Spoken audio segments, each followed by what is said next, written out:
All right, good morning, everyone. My name is William Echevarria, and I'm an educator, I am a leader, and I am an innovator. And today, what we're going to do is we're going to start all over again. It's been about a 2 month cycle with wealth building strategies, a couple concepts, and literally walking you from A to Z. So, we just completed a session last week. What we want to do now is a repeat. We're going to start basically from square one. So if you're joining us today, today is an awesome day for you to get started. All right. And one of the things that I want to get started first was with talking about the mindset of financial wealth building. When we start getting further along with the rest of the course, a lot of these concepts are still going to have to start from your mindset.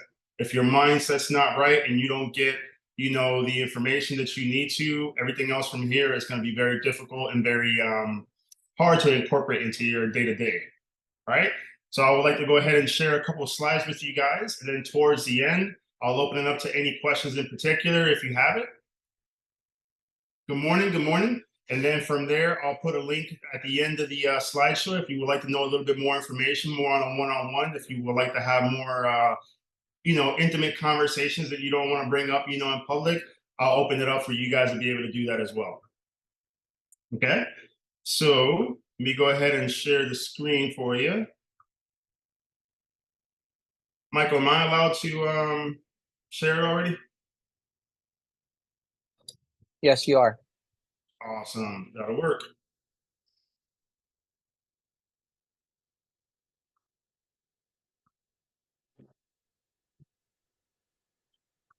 All right, guys, are you able to see something? Yep. You're probably looking at the wrong one. Go ahead and try that one more time.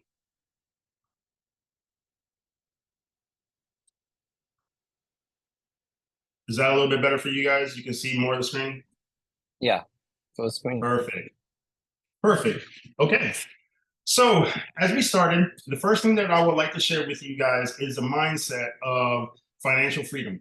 Okay, before everything, you're going to have to get into the thought process of you have to measure what matters. Okay, everything that has to deal with finances is going to build upon numbers, right? So, you're going to have to know very specific formulas. They're not crazy, guys. Okay, we're not talking about going back to high school and trying to, pass algebra all over again. These are very, very simple, like formulas that you can do like on a napkin.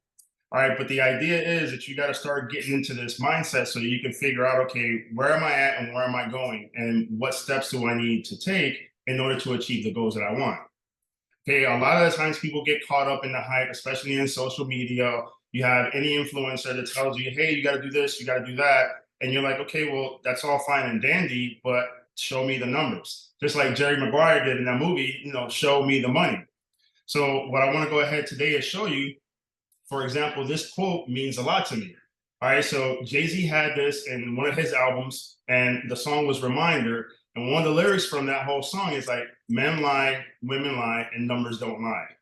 And that is very true, guys. So if you look at any kind of opportunity, whether it's a business, an acquisition, whether it's a investment opportunity, people will try to hype it up for you.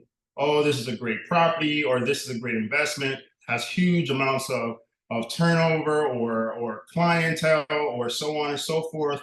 Great pro rata, great cap rate, so on and so forth. And you're like, okay, that's fine and dandy, but show me the numbers. When you actually look at that pro forma, when you actually do your due diligence and you end up seeing what actually is your outgoing expenses, your income, your tax liabilities, so on and so forth, that's what's going to tell you the true story, right? When you see that and you're looking at it and you're comparing one opportunity versus a second opportunity, you can't just go off of a gut feeling like, oh, I like that because, I think that's the way of the future. You have to do your due diligence. What is the sales process for that? What is their marketing strategy? What is their growth model? Where do they see where they're going? And what are their sales looking like? Have they been looking pretty good month over month, year over year? Right? So the numbers are where everything is at. So when it comes to finances and building your own financial plan, you definitely have to be very, very aware and very, very intimate with your numbers. And as you can see, that spans out to many other areas in life. When we're in school, traditionally, grade school, high school, and so on and so forth, what we operate on is report cards. So a report card gives you a progress report, so you know exactly what your standing's like in any one particular subject. You can have math, English, so on and so forth, and it tells you, hey, you're at a C, you need to make an adjustment. Hey, you're flunking this, you need to make an adjustment, right? Same thing happens with um, chemistry. If you're doing chemistry or even cooking, your recipes have to have the right ratio. You can't add a half a cup of salt to something if it calls for a half a teaspoon of salt. Trust me, this is something that happened to me. I'm not good in the kitchen. I'm better with numbers. I ended up doing a recipe one time for my wife, and I misread that completely. And lo and behold, I was never invited into the kitchen again. All right, but still, the idea is that you have to know how to measure. So one of the examples here is when you start doing a balance sheet. Okay, when you start doing a balance sheet for your own personal finances, you're going to be understanding where your assets and liabilities are, where your expenses and your income are. You're going to be able to see that just like a progress report or a report card, and you can see exactly where your issues are. Otherwise, you're kind of shooting blind in the dark, where you're like, I don't know why I'm overspending. I don't know why we're going over budget. I don't understand where this came from, or this is an unexpected bill, or so on and so forth. Right. So when you get your balance sheet and everything's in your face, now you know, like, I might have to put a little bit more money aside for this one credit card. It seems like the balance is not moving. I want to put some money set aside for a rainy day. How much does that look like? Hey, I got this other bill, it's eating me alive. Maybe I just need to allocate something from another place and start fixing it. And now you start improving your financial standing. Again, all of that is done because of the fact that you're measuring what's important. Right? Later on in the process, we're going to go into the importance right here of compound interest. All right.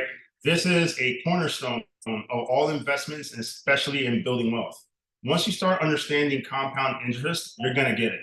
And Albert Einstein has this saying: the most powerful force in the universe is compound interest. Those that understand it get it, and those that don't. All right, that's kind of like a play on words, because what he's saying is once you truly understand the power of compounding interest, you're going to start seeing how it's like a slow process in the beginning. Like down here, you see this little chart on the bottom right hand of this napkin. It starts off very, very slow while it's building and building and building, but then eventually it's like exponential. It starts rising like a rocket, super, super fast. And what that is because you're earning interest on interest, right? So in this example, let's just say you end up putting $100 into an account and you get a 10%, just for the sake of this argument, right? You get a 10% interest on it. That means at the end of that period, you got $10 on top of that. Now, all of a sudden, on your next period, you're gaining now 100 or 10% off of 110. So now we're at $11. And you start seeing how that's very slow and methodical in the beginning, but eventually that starts building. The more time that you start investing into it, you're starting to see now the gains, and it starts getting very, very crazy, guys. And this is a very, very fundamental element on investing and growing wealth. When you start looking into things like this and you start comparing it to, let's say, a bank, a bank offers you 0.2%, 3%, so on and so forth. Now you're going to start being able to look at one opportunity versus another and say, this obviously doesn't make any sense to me. This one over here kind of does. Like, I had an opportunity right now, if you guys mind, I'll share it personally. I had this investment that came across my desk. I think it was earlier this week.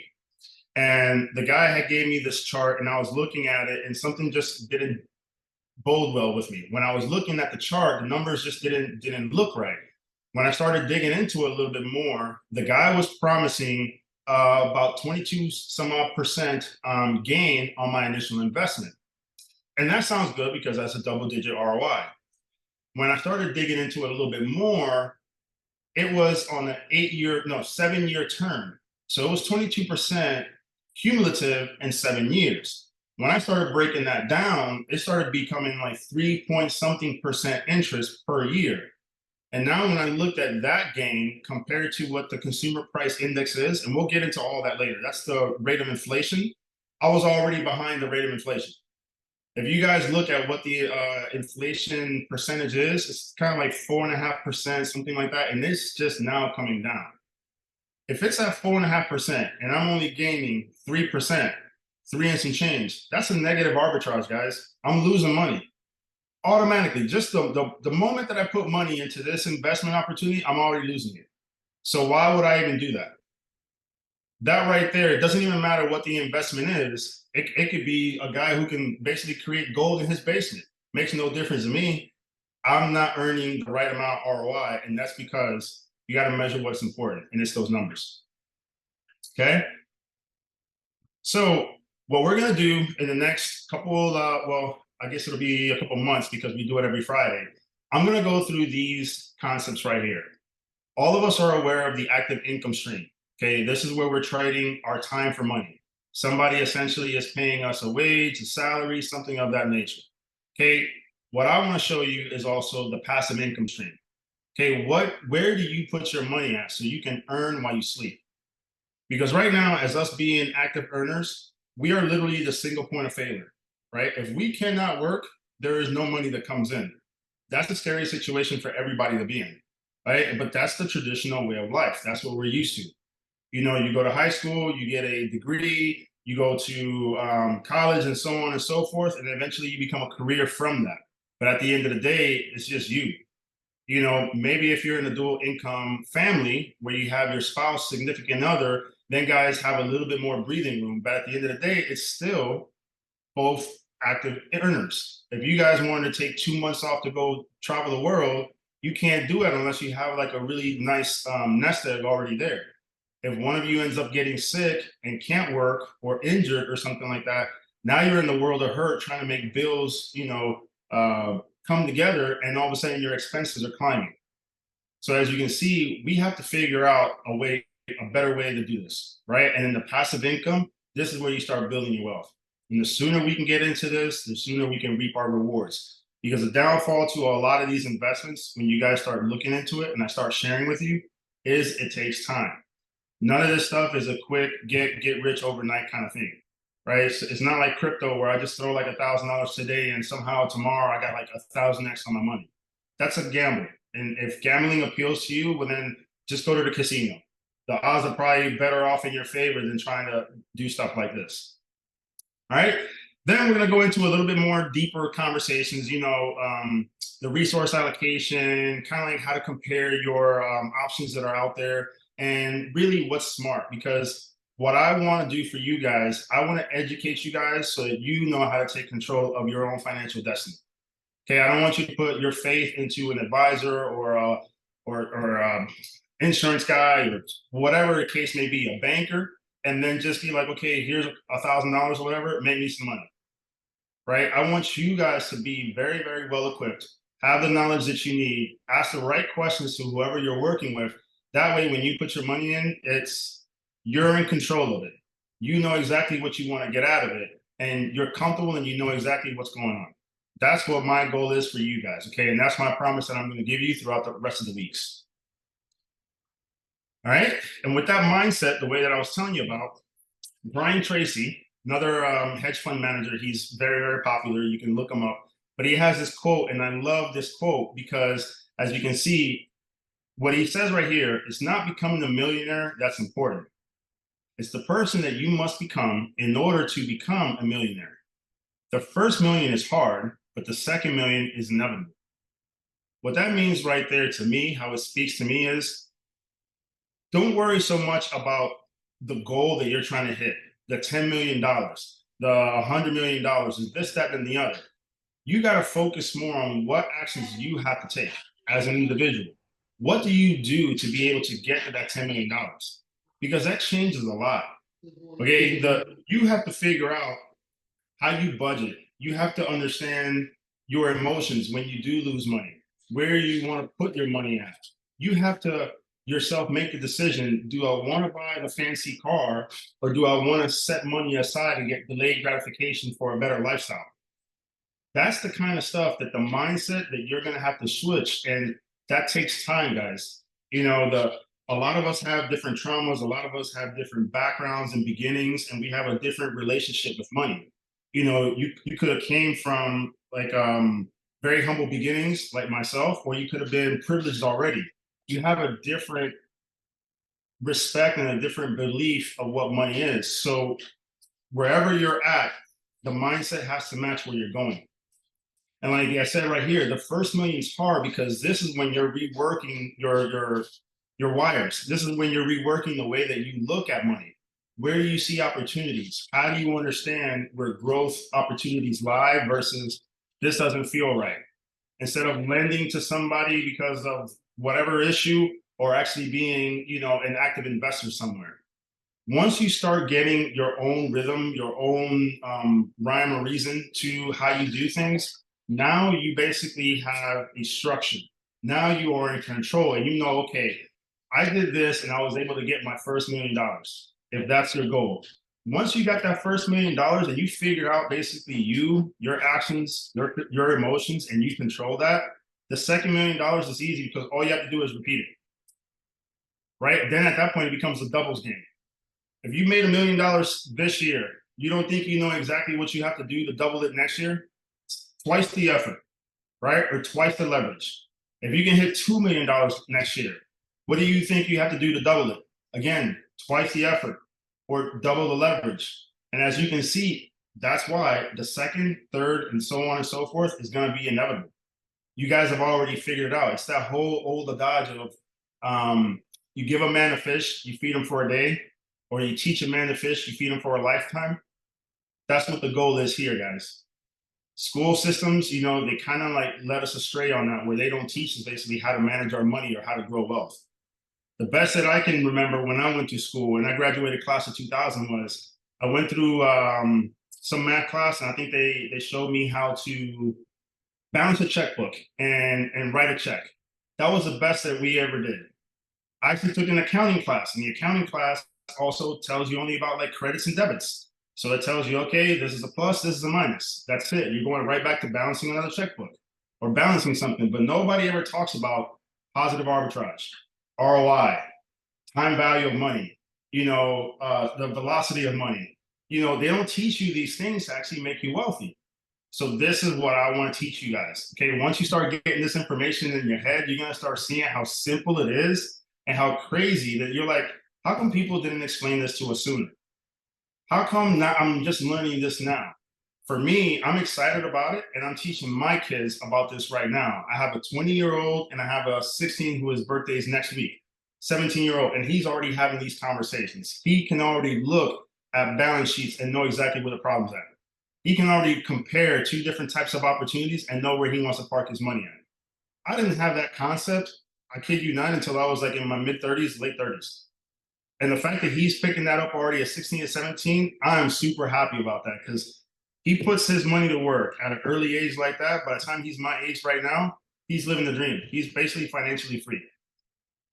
And that's an awesome feeling. As a parent, as an individual, that you can change people's lives like that, that's just impressive to me. So guys, I don't want to give you too much information right now. I basically just wanted to open up, tell you what's in store for the next couple weeks. Okay, there's lots of great examples out there. Okay, I'm going to give you a lot of liquid gold. You're going to have a lot of takeaways, and we do this literally every Friday at 10 o'clock. Okay, let me go ahead and stop sharing right now. I want to open up the floor to anyone who has any questions. If you would like to ask, otherwise, I'm going to go ahead and drop a link into the chat. If you want to have more of that personal one-on-one that I was telling you about, go ahead and just fill out this Google form. All right, this is no strings attached. We're not doing anything if you don't want to. All it is going to be a conversation on what's important to you and what you want to know. That way I can either answer them to you in the next class, or what I could do is answer it to you when we have that one-on-one conversation. All right, guys. Anybody want to open up or ask a question?